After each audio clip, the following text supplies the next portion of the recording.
Sedulur-sedulurku, pemaparan materi kali ini bersama-sama kita akan membahas mengenai tasawuf Jawa. Nah, tasawuf atau sufisme adalah ilmu untuk mengetahui bagaimana cara menyucikan jiwa, menjernihkan akhlak, membangun zahir dan batin, serta untuk memperoleh kebahagiaan yang abadi. Tasawuf dalam Islam pada awalnya merupakan gerakan zuhud, menjauhi hal yang duniawi, dan dalam perkembangannya melahirkan tradisi mistisme Islam. Pemikiran sufi muncul di Timur Tengah pada abad ke-8. Nah, sekarang tradisi ini sudah tersebar ke seluruh belahan dunia. Nah, sufisme merupakan sebuah konsep dalam Islam yang didefinisikan oleh para ahli itu sebagai bagian dari batin, dimensi mistis Islam, dan yang lain berpendapat bahwa sufisme itu adalah filosofi perennial yang eksis sebelum kehadiran agama, ekspresi yang berkembang bersama agama Islam. Nah, sedulur-sedulurku, tapi sekarang ketika orang bicara mengenai sufisme, maka tidak lagi terbayang kehidupan yang menjauhi hal duniawi. Gambaran kehidupan sederhana yang sekedar memakai kain wol dan makanan yang secukupnya tidak lagi mewakili cara sufi. Karena sekarang sufisme atau tasawuf itu telah menerobos sekat-sekat kultural.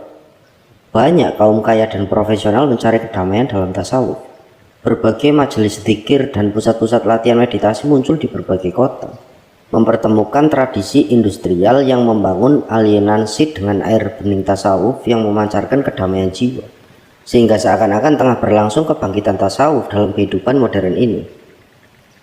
Nah, namun gejala kebangkitan tasawuf itu sepertinya tidak mewakili hakikat dari ajaran sufi itu sendiri. Justru yang nampak adalah wahnya atau kesemarakannya tasawuf dan bukan wohnya, buahnya tasawuf. Apa yang nampak dengan menjamurnya majelis dzikir dan pusat-pusat meditasi itu hanyalah merupakan fenomena kemarahan tasawuf instan belaka, bukannya ajaran hakiki dari tasawuf itu sendiri. Nah, golongan ini sesungguhnya sama saja dengan fenomena masifikasi gerakan torekot dengan mengubah ajaran tasawuf sehingga lebih mengutamakan segi praktis, yaitu lebih mengutamakan via semedi, wirid, dan persujudan yang belum tentu benar. Maka gerakan torekot dapat diterima dan dijalankan secara masif atau massal. Padahal ini telah menggeser gerakan tasawuf yang sesungguhnya bersifat individual dari para sufi menjadi dapat dipraktekkan secara masif dan gampang oleh kaum awam. Nah, akibatnya nilai-nilai sufistik dari ajaran tasawuf itu tidak lagi tertransformasikan dengan baik. Padahal nilai-nilai sufistik itulah yang dapat diharapkan menjadi pondasi manusia untuk keluar dari kebuntuan modernitas. Tidak untuk lari dari dunia, tapi justru untuk memberikan sumbangan pemikiran dengan pandangan dunia baru yang lebih manusiawi, di mana manusia itu mampu memanifestasikan sifat-sifat Tuhan dalam segenap hubungan dengan sekitarnya. Sehingga hubungan antara manusia dengan sekitarnya itu bukan hubungan eksploitatif, melainkan hubungan yang saling menghidupkan.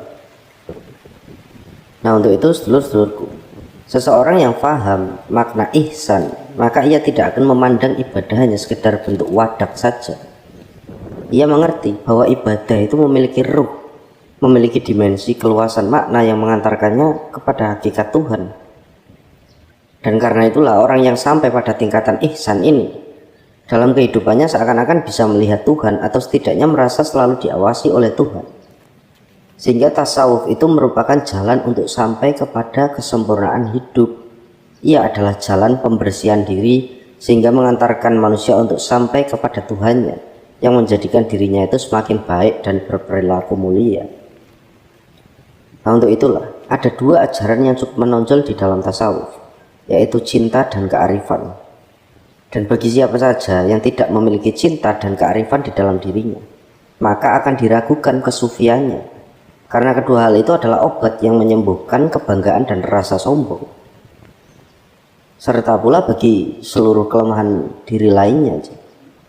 Bahkan kedua hal itu juga merupakan hasil dari tasawuf, dan mereka yang menempuh jalan para sufi akan dikaruniai oleh Tuhan dengan kemuliaan. Lalu dengan kemuliaan itulah ia memantulkan cahaya Tuhan ke dunia untuk diambil manfaatnya. Nah, selain itu, mereka yang telah benar dalam menempuh jalan tasawuf adalah mereka yang mampu membedakan berbagai hal yang tampak sama tapi sesungguhnya berbeda antara yang samar dengan yang nyata. Sebab mereka yang memiliki cinta dan kearifan itu tidak bisa dibatasi oleh jangkauan mata saja, bahkan dohir semata. Mereka itu mampu menembus rahasia di luar yang terlihat dan mampu menempatkan diri di dunia ini pada keadaan penghambaan. Karena hanya dalam hubungan penghambaan saja manusia itu akan diterima oleh Tuhan. Namun keadaan itu bukan berarti meninggalkan kewajibannya di dunia ini dan lari dari kehidupan sehari-hari. Karena cinta kepada Tuhan itu tidak lantas membuat seorang sufi melalaikan tugas dan kewajibannya pada manusia. Bahkan tujuan dalam mendapatkan cahaya Tuhan itu adalah untuk kemanusiaan. Nah, sedulur-sedulurku, meskipun banyak pembahasan mengenai posisi manusia dalam kajian tasawuf ini, maka pemahaman yang barusan kita bahas itu bisa sedikit banyak menyingkirkan anggapan bahwa sufisme itu adalah gejala eskapisme atau sikap hidup yang bertujuan untuk menghindarkan diri dari segala kesulitan, terutama dalam menghadapi masalah yang seharusnya diselesaikan secara wajar. Juga menolak anggapan bahwa sufisme melalaikan keberadaan dan nasib manusia. Nah, untuk itu, sesuai dengan pembahasan kita pada materi ini, maka kita akan membahas tasawuf dalam tataran Nusantara, khususnya yang ada pada kehidupan orang Jawa. Karena sesungguhnya model kehidupan seperti yang dilakukan oleh para sufi itu telah ada jauh sebelum masa kemunculan Islam di tanah Arab. Orang Jawa itu sejak zaman awal kehidupan manusia di bumi itu telah mengenal berbagai prinsip yang sekarang dikenal dengan tasawuf atau sufisme atau mistisme. Dan itu tetap ada hingga saat ini, meski memang sudah tidak banyak lagi. Hanya saja setelah kedatangan Islam di tanah Jawa, maka ajaran leluhur itu turun-temurun menjadi semakin kaya dan lengkap. Di dalam tradisi Jawa, maka mengenai tasawuf atau kesufian ini setidaknya ada dua bahaya yang bisa mengancam cara hidup manusia, khususnya saat ini, yaitu nafsu, hawa nafsu, dan egoisme, pamrih. Nah, oleh sebab itu manusia itu harus mengontrol nafsunya dan melepaskan pamrihnya. Nafsu itu adalah perasaan kasar karena ia menggagalkan kontrol diri manusia dan membelenggunya secara buta kepada dunia. Nafsu-nafsu memperlemah manusia karena memboroskan kekuatan-kekuatan batin tanpa guna. Nafsu yang membahayakan dalam tasawuf versi Jawa disebut malima, yaitu 5 nafsu yang dimulai dengan mo diantaranya. Yang pertama itu madat, narkoba. Yang kedua madon, zinah, maksiat. Lalu yang ketiga minum, mendem ya, mabuk-mabukan. Yang keempat mangan, serakah. Yang kelima main, berjudi. Nah, sehingga untuk mengontrol nafsu-nafsu itu, sedulur-sedulurku, seseorang itu harus melakukan tirakat atau bahkan laku topo broto, seperti mengurangi makan dan tidur, menguasai diri di bidang seksual, mengasah kemampuan batin dengan jalan meditasi, dan lain sebagainya. Sebab topo atau laku tirakat lahiriah bisa memperkuat kehendak dalam usaha untuk mempertahankan keseimbangan batin dan agar berkelakuan yang sesuai dengan tuntunan keselarasan sosial. Lalu selanjutnya, sedulur-sedulurku, bahaya yang kedua yang harus diperhatikan itu seseorang itu adalah pamrih, ya, egoisme. Sebab bertindak karena dasar pamrih berarti hanya mengusahakan kepentingan dirinya sendiri dan tidak memperhatikan kepentingan orang lain atau masyarakat. Pamrih jelas memperlemah manusia dari dalam, dan barang siapa yang mengejar pamrihnya, ia memutlakan keakuannya sendiri, mengisolasi dirinya sekaligus memotong diri dari sumber kekuatan batin. Karena itulah pamrih akan jelas terlihat dalam 3 nafsu. Yang pertama, nafsu menangi dewi, selalu ingin menjadi orang yang pertama dan ingin menang sendiri. Yang kaping pindho, nafsu benere dewi, menganggap diri selalu betul. Lalu yang ketiga, nafsu butuhe dewi, hanya memperhatikan kebutuhan dirinya sendiri saja. Nah, sedangkan sikap-sikap lain yang tercela adalah kebiasaan untuk menarik keuntungan sendiri dari setiap situasi tanpa memperhatikan orang lain atau aji mumpung, atau untuk mengira bahwa karena jasa-jasa tertentu seseorang merasa punya lebih banyak hak dari orang lain, dumeh. Lalu selanjutnya, sedulur-sedulurku, setelah seseorang bisa mengetahui keburukan tersebut, maka ia juga harus mampu menggali potensi yang ada di dalam dirinya. Ia harus terus mengembangkan hal-hal yang sangat penting bagi kebenaran hidupnya dan pencapaiannya pada kesempurnaan diri.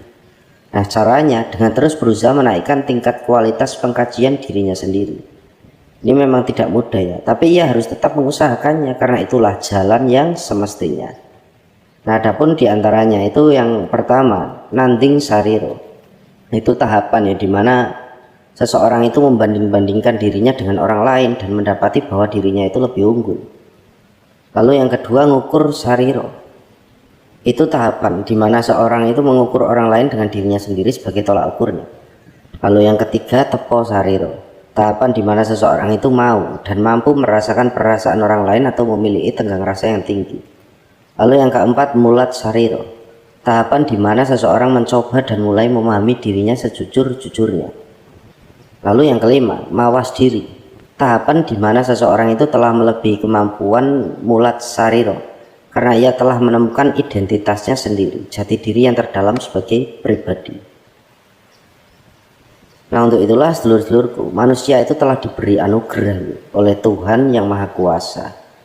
Namun di antara manusia yang satu dengan yang lainnya itu mempunyai bagian yang berbeda-beda, yang disebut juga bedo-bedo panduming dumadi. Sementara kesadaran akan perbedaan itu disebut narimo ing pandum. Nah, kesadaran ini sangat penting untuk pengendalian diri. Si miskin itu tidak perlu iri, dan si kaya itu tidak akan pernah sombong dan menghina, menghardik serta merendahkan. Karena ukuran penghargaan seseorang itu tidak semata-mata karena hasil materi, namun lebih dititik beratkan pada aspek usaha dan proses. Sehingga dengan sikap narimo ing pandum, seseorang itu tidak akan ngoyo di dalam mengejar harta benda, karena baginya yang dipentingkan itu adalah kerja dan pasrah kepada Sang Yang Aruto, Tuhan yang Maha Esa. Nah, sedulur-sedulurku, segala situasi itu harus bisa dirasakan dan terhadap perasaan orang lain. Manusia yang sejati itu harus menunjukkan rasa hormat, harus membangun suatu modal rasa cinta yang bisa diperbanyak sebagai kesanggupan yang makin besar untuk merasakan realitas kehidupan ini. Nah, inilah jalan tasawuf dan perilaku sufi yang diajarkan dalam masyarakat Jawa. Karena makin halus perasaan seseorang, maka semakin mendalam pengertiannya. Semakin pula luhur sikap moralnya dan semakin indah segi luar dan di dalam dirinya. Dan dari rasa yang tepat itulah dengan sendirinya akan mengalir sikap yang tepat terhadap hidup, masyarakat dan terhadap kewajiban dirinya sendiri, terutama mengenai Tuhan. Sehingga ia akan otomatis membawa kebaikan yang tidak untuk dirinya sendiri, tetapi juga kepada siapapun yang berada di sekitarnya. Sebab sebelumnya ia telah menyucikan jiwa, menjernihkan akhlak, membangun zahir dan batin, serta sudah memperoleh kebahagiaan yang abadi, yaitu menatap wajahnya dalam cinta dan kerinduan.